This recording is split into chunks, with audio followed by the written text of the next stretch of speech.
Welcome to the Salmon Runs YouTube. Enjoy the video.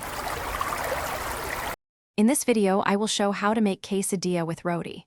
Preheat a skillet and assemble ingredients. Start by warming each roti briefly to make it pliable, then layer cheese first so it melts evenly.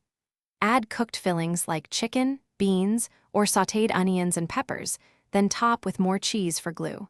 Fold or press another roti on top and cook until golden brown and crispy. Begin by heating a skillet to medium heat and adding a small dab of butter or oil. Place one roti flat, then sprinkle an even layer of cheese so it melts uniformly. Add your cooked fillings in the center, keeping them from the edges to prevent spills. Top with another roti or fold the first over, press gently, then flip carefully to crisp both sides without burning the outside. Control heat to ensure cheese melts fully without burning the roti, using medium rather than high heat. Press lightly with a spatula during cooking to encourage even browning and a tight seal.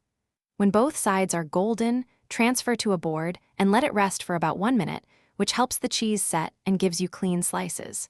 Serve with salsa, yogurt, or a squeeze of lime for brightness. Thanks for watching. Consider subscribing if we helped you.